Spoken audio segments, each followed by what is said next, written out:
Well, good morning from Two Happy Children Farm. I'm standing in the warmest spot on the farm. Of course, we're in the greenhouse, and I'm doing an update on our field corn cold germination testing.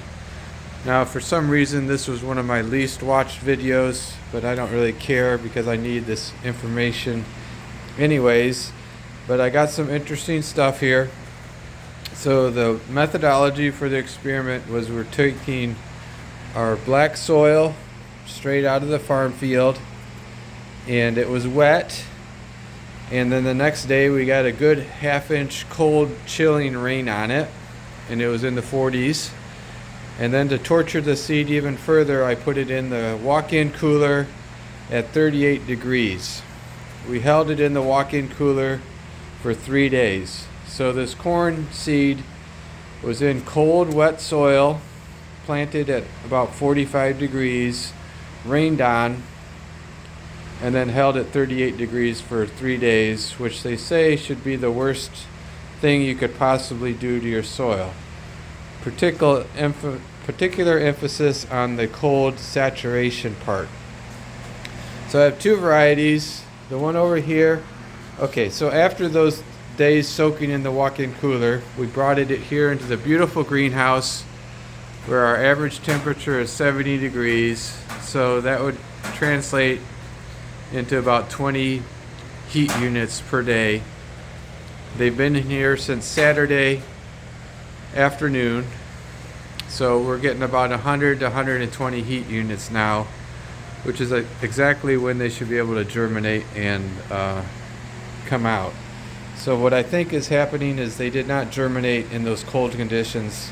They just sat there and suffered, hopefully.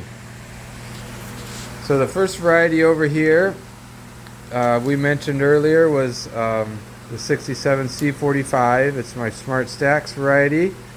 This was coming in at 35,000 seeds per 35 pounds per 80,000 seeds. So these are tiny seeds. I'm going to switch over to the small plate to plant these. So we planted 18 seeds. We got 2, 4, 6, 8, 10, 12, 13, 14, 15, 16 seeds up in 120 heat units. So that's 90%. My other crop here is my refuge seed, which had 58 pounds. So these are the large seeds. They're going to use my normal corn plate.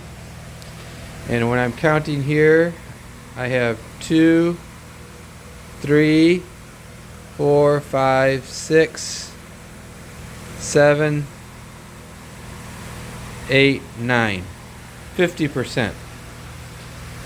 So that can tell you there is a difference in the variety as far as how they handle cold and wet soils.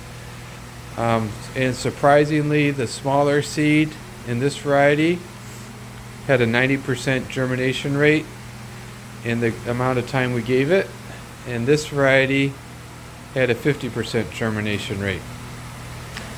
Looking at our weather forecast, it should be no problem to be getting 60-degree soil temperatures, and I can probably get a week of dry weather after planting. So I'm not really afraid of planting either variety. But if I ever had to plant one of these and I knew I had a snowfall coming the next day, I would just not even bother. So thanks for watching. I'm glad this experiment was able to show a difference between the two seeds. And some prizes there were the bigger seeds were not the ones that did the germination better after a torture test in cold soil.